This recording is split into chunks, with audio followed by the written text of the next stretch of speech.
ഈശ്വരനും അഥവാ പരമാത്മാവും ആത്മാവും ഭിന്നം തന്നെയാണ് എന്ന് പൂർവപക്ഷം. വാസ്തവത്തിൽ അവിടെ ശ്രദ്ധിച്ചാൽ മനസ്സിലാവും, പൂർവമീമാംസകനുമായിട്ടുള്ള തർക്കം മൂത്ത് പൂർവമീമാംസകനൊരു മറുപടി പറയാൻ സന്ദർഭം ഒന്നുമില്ലാത്ത സമയമാകുമ്പോഴത്തേക്ക് വേറൊരാൾ വന്ന് ഏറ്റെടുത്തതാണ് ചർച്ച. പൂർവമീമാംസകമെല്ലാം പോയി കളഞ്ഞുണ്ട് ചർച്ചാവേദിയിൽ. അപ്പോൾ ദ്വൈതപക്ഷത്തെ സമാശ്രയിക്കുന്ന ആരും ആവാം ഇവിടെ പൂർവപക്ഷി. അപ്പോൾ അവിടെ മറുപടി പറഞ്ഞു, അങ്ങനെ പറയരുത്. എന്തുകൊണ്ടെന്നാൽ ഞാനൊന്ന് വേറെ അവനൊന്ന് വേറെ എന്ന് വിചാരിക്കുന്നവൻ സത്യത്തെ അറിയുന്നില്ല. അയാൾ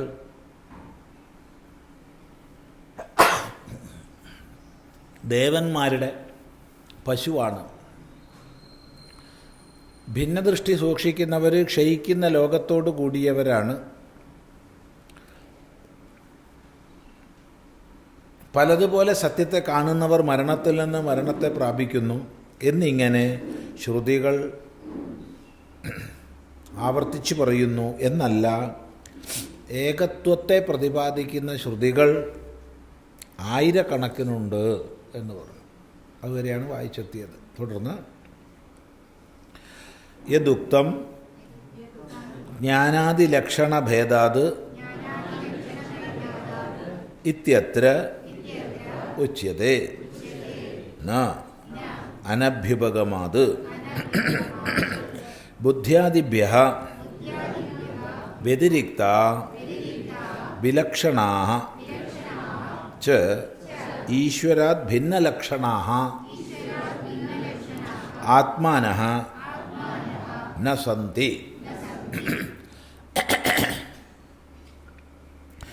ഏക ഏവ ഈശ്വരഃ ച ആത്മാ സർവഭൂതാനാം നിത്യമുക്തഃ അഭ്യുപഗമ്യതേ. ബാഹ്യഃ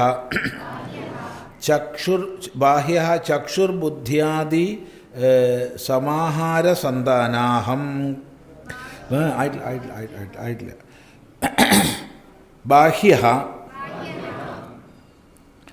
ചക്ഷുർബുദ്ധ്യാദി സമാഹാരസന്താനാഹങ്കാര മമത്വാദി വിപരീത പ്രത്യയ പ്രബന്ധാവിച്ഛേദലക്ഷണഃ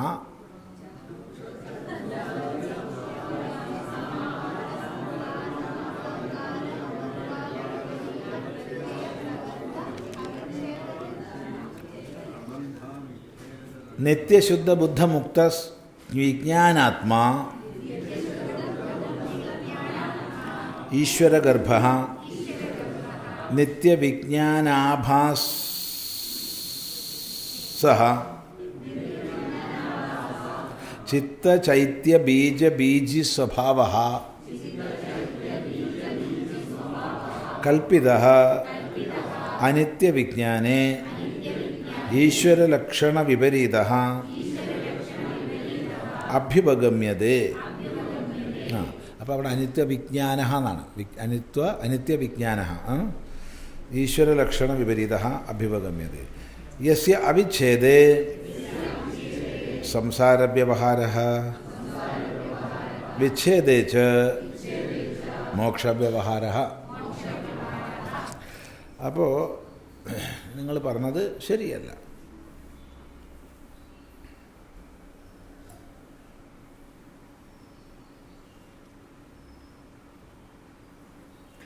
ജ്ഞാനാദി ലക്ഷണഭേദം കൊണ്ടും, ജ്ഞാനാദി ലക്ഷണഭേദം കൊണ്ടെന്ന് പറഞ്ഞാൽ മുൻപ് ഈശ്വരനും ആത്മാവുമുള്ള ഭേദത്തെ സമർത്ഥിക്കാൻ വേണ്ടി എന്തൊക്കെയാ പറഞ്ഞത്? ജ്ഞാനം അല്ലേ, സർവവിഷയം പ്രതി ജ്ഞാനം ഈശ്വരനുണ്ട്, ജീവൻ അതില്ല. ശക്തി, അങ്ങനെ ജ്ഞാനം, ശക്തി, കർമ്മ,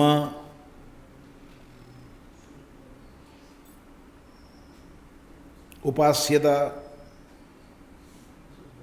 പുണ്യപാപാദി ഭേദം, അത് ശുദ്ധാശുദ്ധാദി ഭേദം ഇത്യാദിയൊക്കെ പറഞ്ഞു.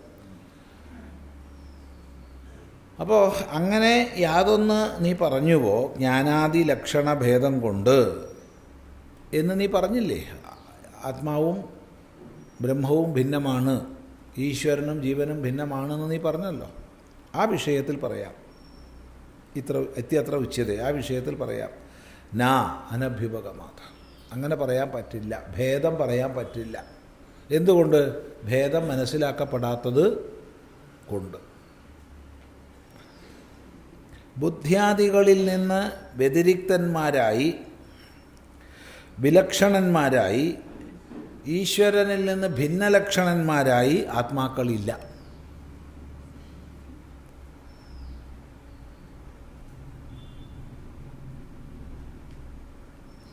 ഈശ്വരനിൽ നിന്ന് ഭിന്നലക്ഷണന്മാരായി ആത്മാക്കൾ ഇല്ല.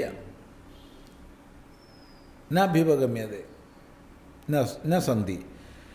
ഏകേവ ഈശ്വരശ്ചാത്മാ സർവഭൂതാനാം നിത്യമുക്ത അഭ്യുപഗമ്യത. എന്നാൽ ശ്രുതിയിലേക്ക് പോയി കഴിഞ്ഞാൽ സർവചരാചരങ്ങളിലും സർവഭൂതങ്ങളിലും കുടികൊള്ളുന്ന ചൈതന്യസ്വരൂപൻ ഏകനാണെന്നും അവൻ നിത്യമുക്തനാണെന്നും ആണ് ശ്രുതികൾ ആവർത്തിച്ച് പറയുന്നത്. ഏവം അഭ്യുപഗമ്യത. ഏകയേവ ഈശ്വരഃ ച ആത്മാ സർവഭൂതാനാം. ഏകയേവ ഈശ്വരഃ സർവഭൂതാനാം ആത്മാ കഹ നിത്യമുക്തഃ അഭ്യുപഗമ്യതേ. എവിടെ? ശ്രുതിഷു, ശ്രുതികളിൽ എന്നർത്ഥം. ബാഹ്യഃ ചക്ഷുർബുദ്ധ്യാദി സമാഹാരസന്താനാഹങ്കാരമമത്വാദി വിപരീത പ്രത്യയ പ്രബന്ധാവിച്ഛേദലക്ഷണഃ നിത്യശുദ്ധ ബുദ്ധമുക്തവിജ്ഞാനാത്മാ ഈശ്വരഗർഭഃ നിത്യവിജ്ഞാനാഭാസഃ ചിത്തചൈത്യബീജബീജിസ്വഭാവഃ കൽപ്പിതഃ അനിത്യവിജ്ഞാനഃ ഈശ്വരലക്ഷണവിപരീതഃ അഭ്യുപഗമ്യതേ. യസ്യ അവിച്ഛേദേ സംസാരവ്യവഹാരഃ യസ്യ വിച്ഛേദേ മോക്ഷവ്യവഹാരഃ. എന്നാൽ ആവിദ്യകമായ തലത്തിൽ, സ്വാഭാവികമായ തലത്തിൽ ഈശ്വര ഭിന്നമായിട്ടുള്ള ജീവൻ കൽപ്പിക്കപ്പെടുന്നുണ്ട്, ഇല്ലയെന്ന് ഞാൻ പറയുന്നില്ല. അങ്ങനെ ഈശ്വരഭിന്നമായിട്ടുള്ള ജീവാത്മാവ് കൽപ്പിക്കപ്പെടുന്നത് കൊണ്ടാണല്ലോ ശാസ്ത്രോപദേശത്തിൻ്റെ ആവശ്യം തന്നെ വന്നത്. എന്നാൽ അതിന് പാരമാർത്ഥികമായി ഈശ്വരനിൽ ഭിന്നമായിട്ട് ആത്മാവുണ്ടെന്ന് പറയാൻ വകുപ്പില്ല. അതാണ് പറയുന്നത്. ഏകനായ ഈശ്വരൻ, സർവഭൂതങ്ങളുടെയും ആത്മാവ്, നിത്യമുക്തൻ വേദങ്ങളിലൂടെ മനസ്സിലാക്കപ്പെടുന്നു. എന്നാൽ ബാഹ്യനായിട്ടൊരാത്മാവുണ്ട്, ഇല്ല എന്ന് ഞാൻ പറയുന്നില്ല. ബാഹ്യഃ. എങ്ങനെയാണ് ബാഹ്യഃ? ചക്ഷുർബുദ്ധ്യാദി സമാഹാരസന്താനാഹങ്കാരമമത്വാദി വിപരീത പ്രത്യയ പ്രബന്ധാവിച്ഛേദലക്ഷണഃ. ബാഹ്യാത്മാവ് എങ്ങനെയുള്ളവനാണ്? കണ്ണ്, ബുദ്ധി. കണ്ണെന്നുള്ളത് അവിടെ ജ്ഞാനകർമ്മേന്ദ്രിയങ്ങളുടെ ഉപലക്ഷണാർത്ഥത്തിലെടുക്കുക. അപ്പോൾ ഇന്ദ്രിയങ്ങൾ, ബുദ്ധി തുടങ്ങിയവയുടെ സമാഹാരവും അത്തരം ഉപാധികളുടെ നിരന്തരഭാവവും അഹങ്കാരവും മമത്വവും,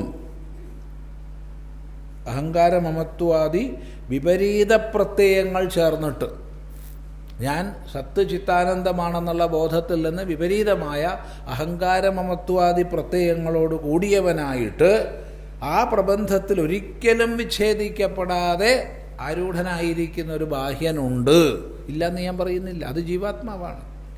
അത് നിത്യശുദ്ധ ബുദ്ധ മുക്ത സ്വഭാവമായിരിക്കുന്ന വിജ്ഞാനാത്മാവിൽ നിന്ന് വിജ്ഞാനാത്മേശ്വരഗർഭ. ഈ ഭിന്നനായിട്ടുള്ള ബാഹ്യൻ ആരാണ്? നിത്യശുദ്ധ ബുദ്ധ മുക്ത സ്വഭാവനായിരിക്കുന്ന ഈശ്വരാത്മാവിനെ ഗർഭത്തിൽ വെച്ചിട്ടുള്ളവനാന്ന് പറഞ്ഞ അർത്ഥം അതാണ് അവൻ്റെ സ്വരൂപം. ആ ബാഹ്യൻ്റെ ഉള്ളിലേക്ക് നമ്മൾ അന്വേഷിച്ച് പോയാൽ ഇവനെ മനസ്സിലാവും. നിത്യവിജ്ഞാനാഭാസ. നിത്യവിജ്ഞാനാഭാസനാണവൻ. അപ്പോൾ ആഭാസം ഉണ്ടാവണമെങ്കിൽ നിത്യവിജ്ഞാനം വേറെ ഉണ്ട്.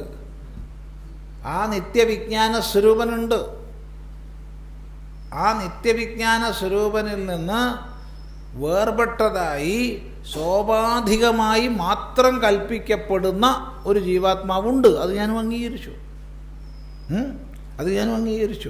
ഏതുപോലെയാണ് ചൈത്യ ചിത്തചൈത്യ ബീജബീജി സ്വഭാവ. ബീജബീജി സ്വഭാവം, ബീജം ബീജയുക്തമായ ബീജി, ചിത്തം ചിത്തയുക്തമായ ചൈത്യ. അതുള്ളത് കൊണ്ടാണ് അതുള്ളത്. രണ്ടല്ല, ബീജവും ബീജിയും രണ്ടല്ല, രണ്ടായി കാണപ്പെടുന്നുണ്ട്. പക്ഷെ ബീജഭാവത്തിലേ അതിനെ ബീജി എന്ന് പറയാൻ പറ്റൂ, ചിത്തത്തിൻ്റെ ഭാവത്തിലെ ചൈത്യ പറയാൻ പറ്റൂ.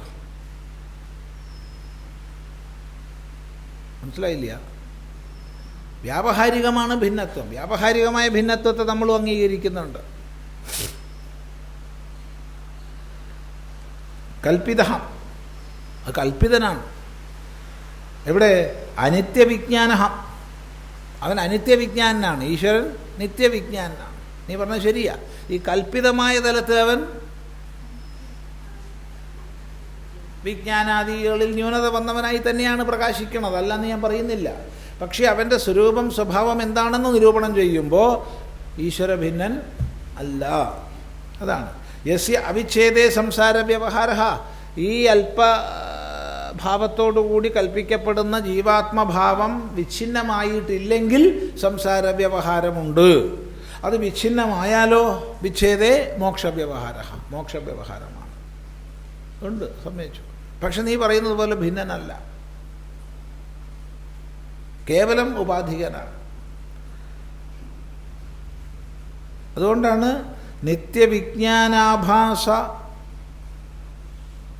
ചിത്തചൈത്യ ബീജബീജി സ്വഭാവ.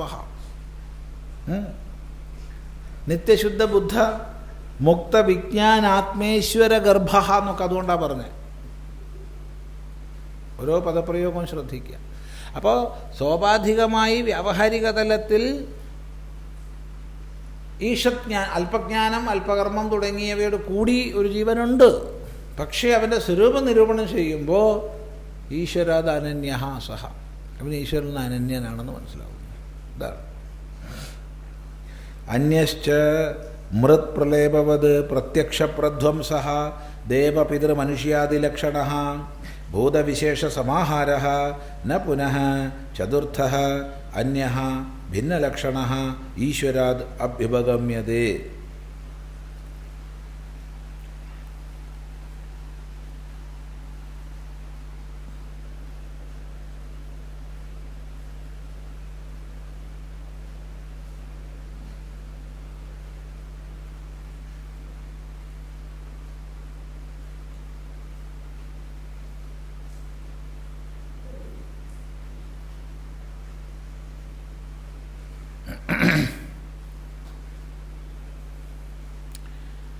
ഹന്യശ് മൃത് പ്രലേപവത് പ്രത്യക്ഷപ്രധ്വംസ. അപ്പോൾ ഇനി വേറൊന്ന് പറയുകയാണ്. അപ്പോൾ എന്താ പറഞ്ഞേ? നിത്യ ശുദ്ധ ബുദ്ധ മുക്ത സ്വഭാവമായിരിക്കുന്ന ആത്മാ ഏകനാണ്, ഈശ്വരഭാവത്തിലും സർവഭൂതാന്തര്യാമിയായി നിലകൊള്ളുന്ന ഏകൻ. രണ്ടാമത് പറഞ്ഞു സ്വാഭാവികമായിട്ട്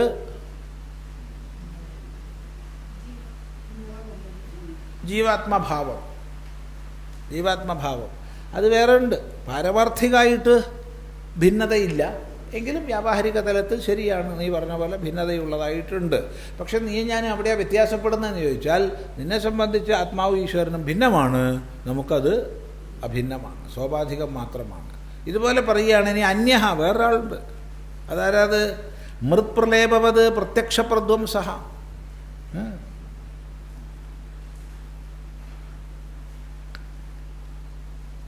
മൃത് പ്രലേപം, മണ്ണ് പുരട്ടുക.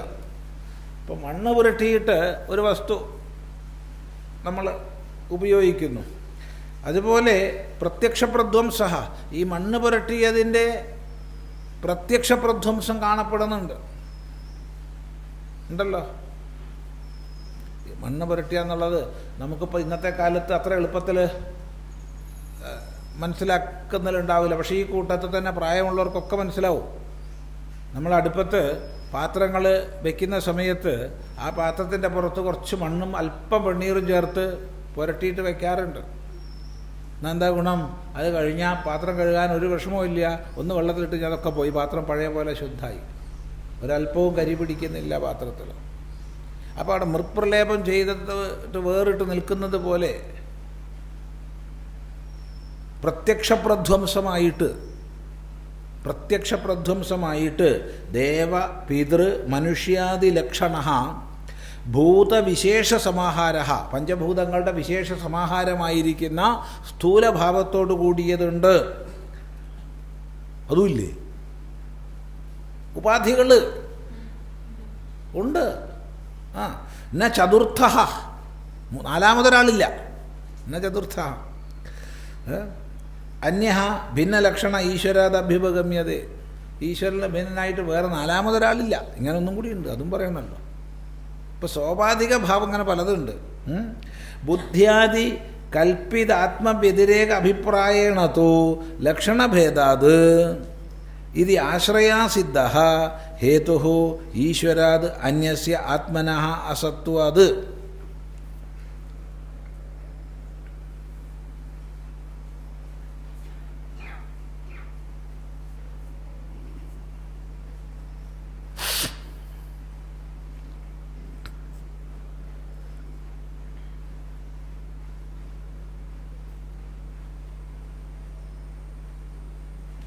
ബുദ്ധ്യാദി കൽപ്പിതാത്മവ്യതിരേകാഭിപ്രായേണ തു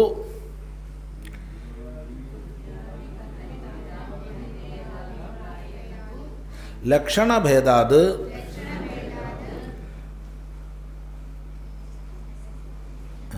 അല്ലല്ലോ, ഇപ്പോൾ ലക്ഷണഭേദാത്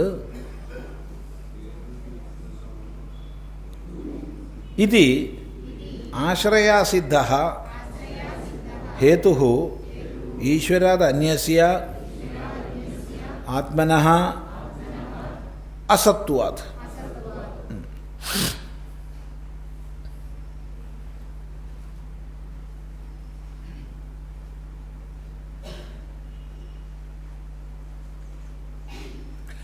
ബുദ്ധ്യാദി കൽപ്പിതമായിരിക്കുന്ന ആത്മാവിൽ നിന്ന് തീർത്തും ഭിന്നമായിട്ട് ഉണ്ട്.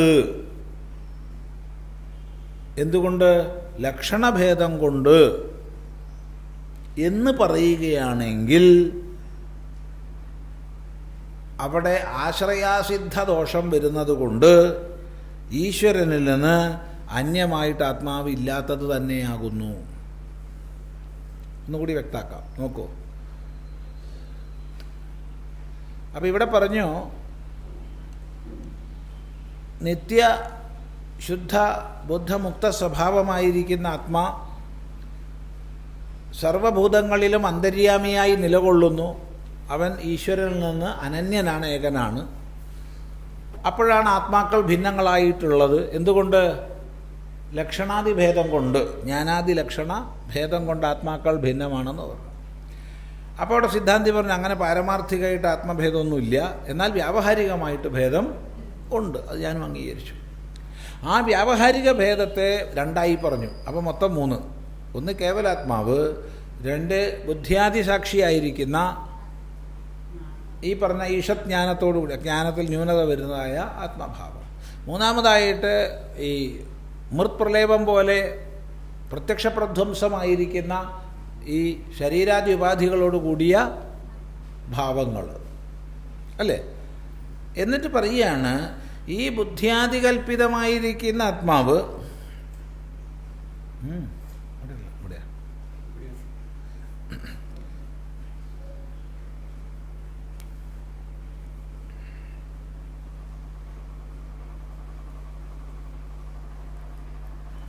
ലക്ഷണഭേദം കൊണ്ട് ആത്മാവ് വേറെയുണ്ട് എന്നാണല്ലോ. ലക്ഷണഭേദം ഏതാ ലക്ഷണം? ജ്ഞാനാദി ഏതാന്ന് ചോദിച്ചാൽ ജ്ഞാനം കർമ്മം എന്നൊക്കെ പറഞ്ഞ് നേരത്തെ പറഞ്ഞു. ജ്ഞാനാദി ലക്ഷണഭേദം കൊണ്ട് ആത്മാവ് വേറെയുണ്ട് എന്ന് പറഞ്ഞല്ലോ. അപ്പോൾ ബുദ്ധ്യാദി കൽപ്പിതമായ ആത്മാവിൽ നിന്ന് വ്യതിരിക്തമായ ആത്മാവുണ്ട്. എന്തുകൊണ്ട്? ലക്ഷണഭേദ അത് എന്ന് പറഞ്ഞുവല്ലോ. അങ്ങനെയൊന്നില്ല. എന്തുകൊണ്ട്? അവിടെ ആശ്രയാസിദ്ധമുണ്ട്. അതായത് ആശ്രയാസിദ്ധം എന്ന് പറഞ്ഞാൽ ഒന്ന് മറ്റൊന്നിൽ നിന്ന് ഭിന്നമാകുന്നു. എങ്ങനെ? അതിൻ്റെ ആശ്രയഭേദം കൊണ്ടെന്ന് പറയും. പക്ഷെ അങ്ങനെ ആശ്രയമേ ഇല്ല എന്ന് പറഞ്ഞാലോ? ഈ പുഷ്പത്തിൽ നിന്ന് ഭിന്നമാണ് ആകാശപുഷ്പത്തിൻ്റെ സുഗന്ധം എന്ന് പറഞ്ഞു. അതുകൊണ്ട് രണ്ടുണ്ട്. ഭിന്ന സുഗന്ധത്വാത് ദ്വേ പുഷ്പേ. ഭിന്ന സുഗന്ധമുള്ളത് കൊണ്ട് രണ്ട് പുഷ്പങ്ങളുണ്ട്. അല്ലെങ്കിൽ ഈ മനുഷ്യനേക്കാൾ വീരനാണ് ആ വന്ധ്യാപുത്രനായ മനുഷ്യൻ എന്ന് പറഞ്ഞു. അപ്പോൾ ഈ മനുഷ്യനേക്കാൾ വീരനാണ്, ശൂരപരാക്രമിയാണ് ആ വന്ധ്യാപുത്രനായ മനുഷ്യൻ എന്ന് പറഞ്ഞു. അപ്പോഴോ വന്ധ്യാപുത്രൻ ഉണ്ടാവില്ലല്ലോ, ആകാശപുഷ്പം ഇല്ലല്ലോ. അപ്പോൾ അവിടെ ഭേദത്തിന് കാരണമായി ആരോപിക്കപ്പെട്ടത് അത്യന്തം ഇല്ലാത്ത ആശ്രയമാണ്. അതുപോലെ കേവലാത്മാവിൽ നിന്ന് ഭിന്നമായിട്ട് ഒരാത്മാവ് ഉണ്ടെങ്കിലല്ലേ ഈ ഭിന്നത വരുള്ളൂ. മറ്റത് കൽപ്പിതം മാത്രമാണ്.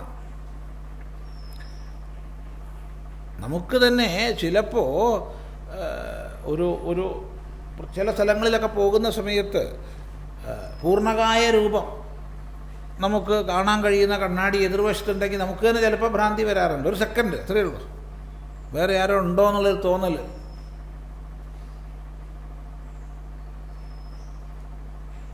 അത് ഭ്രാന്തിയാണ്. കാരണം അത് നമ്മുടെ പ്രതിരൂപമാണ്.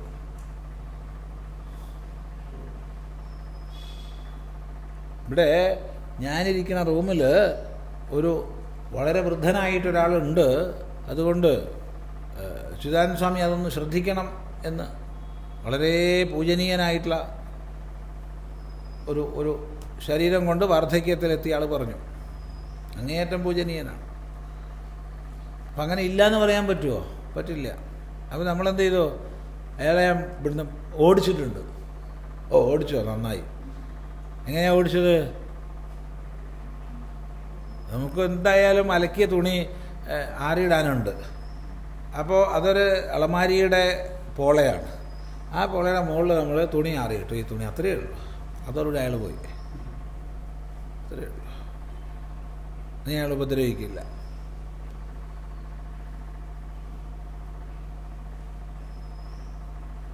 പിന്നെ അവിടെ സംസ്കാരജമായിരിക്കുന്ന വൃത്തി കൊണ്ട് ആ തുണി പൊന്തിച്ച് നോക്കണം. അത് ചെയ്യാം, അങ്ങനെ ചെയ്യാം, അത് ചെയ്യാം. ഒരു സ്ഥലത്ത് ഒരു തുറന്ന സ്ഥലത്ത് ഒരു കണ്ണാടി ഉണ്ടായിരുന്നു. ആ കണ്ണാടിയുടെ അടിയിൽ ഒരു ടാപ്പും ഉണ്ട്, വെള്ളം വരുന്ന ഒരു സ്റ്റാൻഡുണ്ട്. ഇങ്ങനെ ആ സ്റ്റാൻഡിൻ്റെ അടിയിലാണ് ടാപ്പ്. കൊച്ചു കുരുവികൾ ഈ സ്റ്റാൻഡിൽ വന്നിരുന്നിട്ട് കൊത്ത് തന്നെയാണ് കണ്ണാടിയെ കുത്തിക്കൊണ്ടേയിരിക്കുന്നു. കൊത്തി പാവങ്ങൾ അവരുടെ കൊക്ക് പൊട്ടിപ്പോകുമല്ലോ എന്നുള്ള വേവലാതി വന്നപ്പോൾ നമ്മളെന്ത് ചെയ്തു? അവിടെ ഒരു ടർക്കി തുണി കണ്ണാടി മേൽ ഫിറ്റ് ചെയ്തു, തൂക്കി വെച്ചു. ഇനിയെങ്കിലും അവരിത് കൊത്തി പൊട്ടിക്കില്ലല്ലോ. ഇത് കണ്ണാടി പൊട്ടില്ല, കൊച്ചു കുരുവികളാണ്, അവരുടെ കൊക്ക് പൊട്ടില്ലല്ലോ എന്ന് സമാധാനിച്ചു. പിറ്റേന്ന് വന്ന് നോക്കുമ്പോഴാണ് ചിരിച്ചു പോയത്. ഇവരിത് പൊന്തിച്ചിട്ട് അതിൻ്റെ ഉള്ളിൽ പോയി കൊത്താണ്. എന്താ ചെയ്യുക? കാരണം അവർക്ക് തൻ്റെ പ്രതിരൂപം കണ്ടപ്പോൾ അത് മറ്റൊരു പക്ഷിയാണ്, ആ പക്ഷിയാണ് കൊത്തുന്നത്. ഇതാണ്. അങ്ങനെ ഇവിടെ ഇല്ല, അങ്ങനെ ആശ്രയമില്ല. ആശ്രയാസിദ്ധ ഹേതു ഈശ്വരാത് അന്യസ്യ ആത്മനഃ അസത്വാത്. ഈശ്വര ഭിന്നമായിട്ട് ആത്മാവ് ഉണ്ടെങ്കിലല്ലേ നീ പറഞ്ഞ പാരമാർത്ഥിക ഭേദം വരും. അപ്പോൾ ഭേദമുണ്ട് നിങ്ങൾ തന്നെ സമ്മതിച്ചല്ലോ, വ്യാവഹാരികമാണ്, പാരമാർത്ഥികമല്ല. അതുകൊണ്ടാണ് അദ്വൈതം എന്ന് പറയുന്നത്. രണ്ടാമതൊന്നിനെ വ്യാവഹാരികമായിട്ട് അംഗീകരിച്ചിട്ടാണ് നിഷേധിക്കുന്നത്. അത് പ്രത്യേകം ശ്രദ്ധിക്കണം.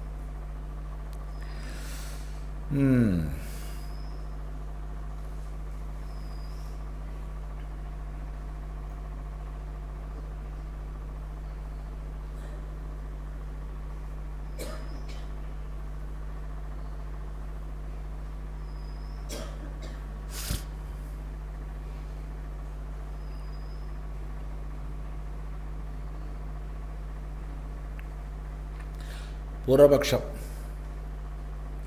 ഈശ്വരസ്യൈവ വിരുദ്ധലക്ഷണത്വം അയുക്തമിതി ചേത് സുഖദുഃഖാദിയോഗശ്ച ഈശ്വരസ്യൈവ വിരുദ്ധലക്ഷണത്വം അയുക്തമിതി ചേത് സുഖദുഃഖാദിയോഗശ്ച. ഈശ്വരന് ഈ വിരുദ്ധലക്ഷണത്വം യോജിക്കില്ല. മാത്രമല്ല സുഖദുഃഖാദിയോഗം വന്നു ചേരും എന്ന് പറഞ്ഞാലോ. അപ്പോൾ ഏകനാണ്, അദ്വിതീയനാണ് എന്ന് നീ ഒരു ഭാഗത്ത് പറയുക. എന്നിട്ട് പറയുക സ്വാഭാവികമായ ഭേദം ഉണ്ട് എന്ന് നീ തന്നെ അംഗീകരിക്കുന്നു. ആര്? വേദാന്തി, പൂർവപക്ഷിയല്ല, അംഗീകരിക്കുന്നു. അങ്ങനെ വരുമ്പോൾ ഒന്ന് അത് യോഗ്യമല്ല. ഈശ്വരൻ അങ്ങനെ ഏകനാണ് അദ്വിതീയനാണെന്നാണ് നീ പറയണമെന്ന് വെച്ചാൽ പിന്നെ ഈ ഭേദങ്ങൾ ഉണ്ടാവില്ല. ഒന്ന്. രണ്ട്, ഭേദങ്ങൾ ഉണ്ട് എന്നുള്ള പക്ഷത്തിൽ എന്ത് വരും? ഈശ്വരന് സുഖം ദുഃഖം ഇത്യാദി ഉണ്ടെന്ന് പറയേണ്ടി വരും. ഈശ്വരൻ തന്നെയാണ് ആത്മാക്കളായിട്ട് പ്രഭാസിക്കുന്നതെങ്കിൽ ഈ ആത്മാക്കളിലൊക്കെ സുഖം ദുഃഖം മാനം അപമാനം ഈ വകയൊക്കെ നമ്മൾ കാണുന്നുണ്ട്. രോഗം, ബന്ധം, മോക്ഷം, ഇതൊക്കെ ഈശ്വരനുണ്ടെന്ന് വരുമല്ലോ. വരില്ലേ? രണ്ടാളെ ചൂണ്ടിയിട്ട് ഇത് രണ്ടും ഒന്നാന്ന് പറഞ്ഞാൽ ഒരാൾക്ക് പനിക്കുമ്പോൾ മറ്റേക്കും പനിക്കണ്ടേ? ഒരാൾക്ക് വിശക്കുമ്പോൾ മറ്റേക്കും വിശക്കണ്ടേ? ഇല്ല ചോ, എങ്ങനെയാ ഒന്നാന്ന് പറയുക?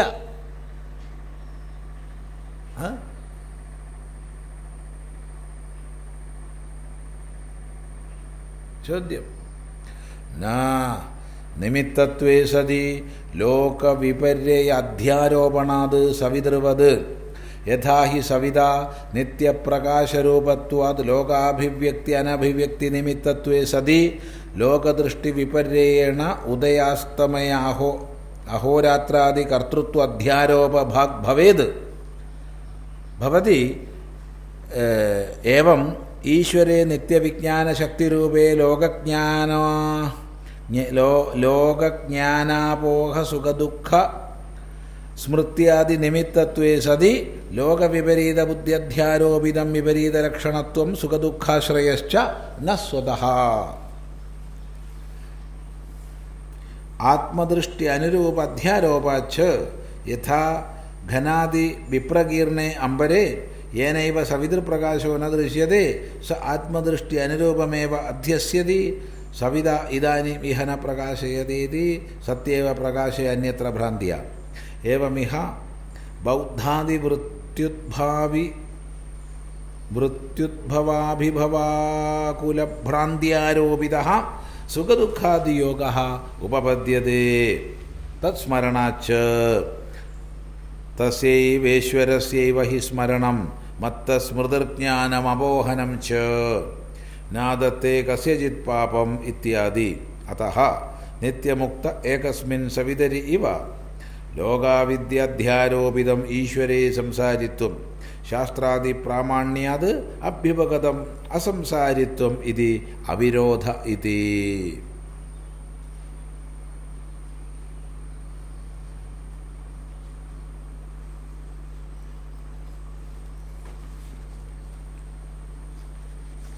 ഏതേന പ്രത്യേകം ജ്ഞാനാദിഭേദഃ പ്രത്യുക്തഃ സൗക്ഷ്മ്യ ചൈതന്യ സർവഗതത്വാദി അവിശേഷേ ച ഭേദഹേത്വഭാവാത് വിക്രിയാവത്വേ ച അനിത്യത്വാത് മോക്ഷേ ച വിശേഷ അനഭ്യുപഗമാത് അഭ്യുപഗമേ ച അനിത്യത്വപ്രസംഗാത് അവിദ്യാവത് ഉപലഭ്യത്വാച്ച ഭേദസ്യ തത്ക്ഷയേ അനുഭവത്തിരിതി സിദ്ധം ഏകത്വം. തസ്മാത് ശരീരേന്ദ്രിയ മനോബുദ്ധി വിഷയവേദനാസന്താനസ്യ അഹങ്കാരസംബന്ധാത് അജ്ഞാനബീജസ്യ നിത്യവിജ്ഞാനാനി അനിമിത്തസ്യ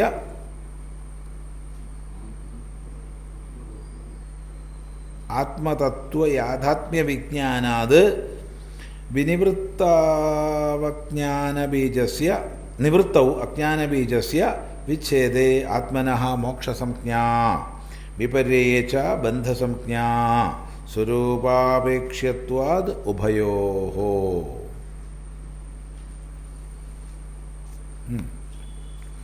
ഉപസംഹരിക്കുകയാണ്. ഈ തർക്കം, ഈ ചർച്ച ഉപസംഹരിക്കുകയാണ്. അപ്പം എന്താ അവസാനം പറഞ്ഞത്? ഈശ്വരസ്യൈവ വിരുദ്ധ ലക്ഷണത്വം അയുക്തം. ഒന്ന്. രണ്ട് സുഖദുഃഖാദി യോഗശ്ച ഈശ്വരസ്യ. അല്ലേ? ഈശ്വരന് വിരുദ്ധ ലക്ഷണത്വം അയുക്തമാണ്. ഒന്ന്. രണ്ട്, ഇങ്ങനെ ഈശ്വരനും ആത്മാക്കളും ഒന്നാണെന്ന് അംഗീകരിക്കുന്ന പക്ഷം സുഖദുഃഖാദി പ്രാപ്തി ഈശ്വരന് വന്നു ചേരും. അല്ലേ? അപ്പം പറയാണ് ന നിമിത്തത്വേ സതി ലോക, വായിച്ചോ? ന നിമിത്തത്വേ സതി ലോക വിപര്യ അധ്യാരോപണാത് സവിതൃവത് യഥാഹി സവിത നിത്യപ്രകാശരൂപത്വാത് ലോകാഭിവ്യക്തി അനഭിവ്യക്തി നിമിത്തത്വേ സതി ലോകദൃഷ്ടി വിപര്യേണ ഉദയാസ്തമയ അഹോരാത്രാദി കർത്തൃത്വാധ്യാരോപഭാഗ് ഭവതി.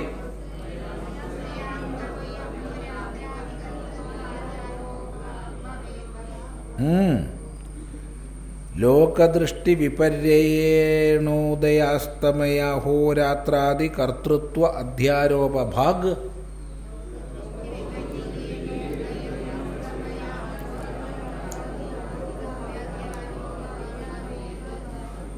ഭവതി. ഏവം ഈശ്വരേ നിത്യവിജ്ഞാനശക്തിരൂപേ ലോകജ്ഞാനാപോഹ സുഖദുഃഖസ്മൃത്യാദി നിമിത്തത്വേ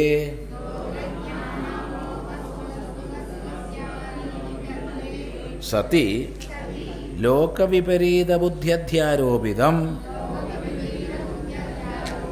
വിപരീതലക്ഷണത്വം സുഖദുഃഖാശ്രയശ്ച ന സ്വതഃ. ബാക്കി എന്നിട്ട് വായിക്കാം. നിമിത്തത്വേ സതി. എന്നാ അങ്ങനെ ഇല്ല. എന്തില്ല? ഈശ്വരനിൽ സുഖദുഃഖാദി ഭേദമില്ല. രണ്ട് ഈശ്വരനിൽ ഭിന്നകൽപ്പന അയുക്തമാണെന്ന് പറയാനും വയ്യ. അപ്പം അജ്ഞാനദശയിൽ ഭിന്നകൽപ്പനയാവാം, എന്നാൽ പരമാർത്ഥത്തിൽ സുഖദുഃഖാദി ഇല്ല. ഇത് രണ്ടും ഒന്നിച്ച് സമർത്ഥിക്കുകയാണ്. രണ്ടാക്ഷേപങ്ങളായിരുന്നു ഉണ്ടായിരുന്നത്, രണ്ടിനെ ഒന്നിച്ച് സമർത്ഥിക്കണം. നിമിത്തത്വേ സതി ലോകവിപര്യ അധ്യാരോപണാത്. നിമിത്തം വരുമ്പോൾ നിമിത്തമാത്രത്താൽ ലോകത്തിൻ്റെ വിപര്യ ബുദ്ധിയാൽ അധ്യാരോപിക്കപ്പെടുന്നത് കൊണ്ട്, ലോകത്തിൻ്റെ വിപര്യ ദൃഷ്ടിയാൽ അധ്യാരോപണം ചെയ്യപ്പെടുന്നത് കൊണ്ട്, ഏതുപോലെ സവിതൃവത് സൂര്യനെ പോലെ. ഇപ്പോൾ ലോകദൃഷ്ടിയാൽ അജ്ഞാനത്താൽ അധ്യാരോപിക്കപ്പെടുന്നതാണ് ഭേദം. അങ്ങനെ ഭേദം അധ്യാരോപിക്കപ്പെടുമ്പോൾ ആ ഭേദത്തിൻ്റെ ഫലം അതിൽ വന്നു ചേരുന്നില്ല. ലോകദൃഷ്ടിയ അധ്യാരോപിക്കപ്പെട്ടാൽ ഒന്നും സത്യാവുണ്ടോ? ഇല്ല. എന്നാൽ അധ്യാരോപിക്കപ്പെട്ട തലത്തിൽ ഭേദമുണ്ടല്ലോ. അധ്യാരോപിത തലത്തിൽ ഭേദമുണ്ട്, പാരമാർത്ഥികമായിട്ടില്ലെങ്കിലും. അങ്ങനെ അധ്യാരോപിത തലത്തിലാണ് ഈശ്വരൽ ഭേദം പറയണത്, അല്ലാതെ പാരമാർത്ഥികമായിട്ടല്ല. അതുകൊണ്ട് ലോകദൃഷ്ടിയാലുള്ള സുഖദുഃഖാദി ദ്വന്ദ്വങ്ങൾ ഈശ്വരനിൽ വരുന്നില്ല. ഏതുപോലെ? സവിതൃവത് സൂര്യനെ പോലെ. സൂര്യനിൽ എന്താണ്? യഥാഹി സവിത, എങ്ങനെയാണോ സവിതാവ് സൂര്യൻ നിത്യപ്രകാശരൂപനാണല്ലോ. സൂര്യനിൽ വെളിച്ചമില്ല എന്നുള്ള അവസ്ഥയില്ല, നിത്യപ്രകാശരൂപനാണ് സവിതാവ്. എന്നാൽ ലോകത്തിനു മുമ്പിൽ അഭിവ്യക്തമാകുന്നു, അഭിവ്യക്തമാകാതിരിക്കുന്നു. ഇങ്ങനെ രണ്ടവസ്ഥകളുണ്ട്. ഇത് സൂര്യനുണ്ടോ? ഇല്ല. എന്നാൽ സൂര്യനുള്ളതായിട്ട് നമ്മൾ പറയില്ലേ? എന്താ പറയുക? സൂര്യൻ ഉദിച്ചു, സൂര്യൻ അസ്തമിച്ചു. ശരിയാണോ? അല്ല. ശരിയല്ലേ? ആണ്. കാരണം അതിൻ്റെ അടിസ്ഥാനത്തിലാണ് എല്ലാ വ്യവഹാരങ്ങളും. ഇപ്പോൾ സൂര്യൻ ഉദിക്കണില്ല അസ്തമിക്കണില്ല എന്ന് പറയരുത്. സൂര്യൻ ഉദിക്കണമുണ്ട് അസ്തമിക്കണമുണ്ട്. എന്നാൽ സൂര്യൻ ഉദിക്കുകയോ അസ്തമിക്കണമുണ്ടോ? ഇല്ല. നിത്യപ്രകാശ സ്വരൂപനാണ്. ലോകാഭിവ്യക്തി അനഭിവ്യക്തി നിമിത്തത്വേ സതി ലോകദൃഷ്ടി വിപര്യേണ. ലോകദൃഷ്ടിയുടെ ദോഷം കൊണ്ട്, ലോകദൃഷ്ടിയുടെ വിപര്യം കൊണ്ട് എന്തുണ്ടാകുന്നുണ്ട്? ഉദയാസ്തമയങ്ങൾ ഉണ്ടാകുന്നു. അഹോരാത്രാദി കർത്തൃത്വം സൂര്യൻ ഹേതുവായിട്ടാണെന്ന് പറയുന്നു. സൂര്യന് പേര് കാണുന്നുണ്ട്, ദിവാകരൻ അല്ലേ? ശരിക്കും പറഞ്ഞാൽ നിശാകരനും സൂര്യൻ തന്നെയാണ്. പക്ഷെ നിശാകരൻ എന്ന് പറഞ്ഞാൽ ചന്ദ്രനാട്ടോ. ശരിക്കും പറഞ്ഞാൽ ഒരു പേര് ചന്ദ്രന് കൊടുത്തു എന്നേ ഉള്ളൂ. ശരിക്കും പറഞ്ഞാൽ ദിവാകരൻ സൂര്യനാണെങ്കിൽ നിശാകരനും സൂര്യൻ തന്നെയാണ്. കാരണം സൂര്യൻ ഉദിച്ചത് കൊണ്ടാണ് ദിവം വന്നതെങ്കിൽ സൂര്യൻ അസ്തമിച്ചത് കൊണ്ടാണ് നിശ വന്നത്. അപ്പോൾ സ്വാമി നിശാകരൻ ചന്ദ്രൻ എന്ന് പറഞ്ഞാൽ തെറ്റാണോ? തെറ്റാണ്. എന്താ കാരണം വെച്ചാൽ ചന്ദ്രനെ നമ്മൾ എല്ലാ രാത്രിയിലും കാണുന്നില്ല. എല്ലാ രാത്രിയുടെയും കാരകത്വം ചന്ദ്രനിലില്ല. അത് തന്നെ കാരണം. എന്നാൽ അഷ്ടമയാത് പരം രാത്രിയായിട്ടാണ് നമ്മൾ കൂട്ടുന്നത്. അതാര് ഹേതുവായിട്ടാ? സൂര്യൻ ഹേതുവായിട്ടാ. അപ്പോൾ ഉദയാസ്തമയങ്ങൾ, അഹോരാത്രാദി കർത്തൃത്വം, ഇതൊക്കെ ആരിൽ നമ്മൾ അധ്യാരോപിക്കുന്നുണ്ട്? രാത്രിയായിട്ടോ. എന്താ കാരണം? സൂര്യൻ അസ്തമിച്ചു. പകലായിട്ടോ എന്താ? സൂര്യൻ ഉദിച്ചു എന്ന് നമ്മൾ പറയുന്നുണ്ട്. എന്തൊരു കഷ്ടമാണിത്! സൂര്യൻ ഉദിക്കണമില്ല അസ്തമിക്കണമില്ല. സൂര്യൻ നിത്യപ്രകാശ സ്വരൂപനാണ്. ഭാഗ്ഭവതി ഏവം. അതേപോലെ നിത്യവിജ്ഞാന ശക്തി സ്വരൂപനായ ഈശ്വരനിൽ ലോകം എന്തു ചെയ്യുന്നു? ജ്ഞാനത്തെയും ജ്ഞാന അപോഹത്തെയും സുഖത്തെയും ദുഃഖത്തെയും സ്മൃതിയെയും ഒക്കെ നിമിത്തത്വേ സതി, നിമിത്തമുള്ളപ്പോൾ അധ്യാരോപിക്കുന്നു. അങ്ങനെ ലോകത്തിൻ്റെ വിപരീത ബുദ്ധിയാൽ അധ്യാരോപിക്കപ്പെട്ടിട്ട് വിപരീത ലക്ഷണത്തോടുകൂടി സുഖദുഃഖാദി അനുഭവഭാക്കായിട്ട് ഈശ്വരൻ ആത്മാവ് തീരുന്നു. ന സ്വതഃ, സ്വതവേ ഇല്ല. അത് സൂര്യൻ്റെ ഉദയാസ്തമയം പോലെയാണ്. അല്ലാണ്ട് സ്വതവേ ഈശ്വരനിൽ സംസാരമോ സംസാരിത്വമോ ഇല്ല. ഭിന്നത്വമുണ്ടോ? ഭിന്നത്വമുണ്ട്. കാൽപ്പനികമായിട്ട്, വ്യാവഹാരികമായിട്ട്, പാരമാർത്ഥികമായിട്ടില്ല. വ്യക്തമാണ്.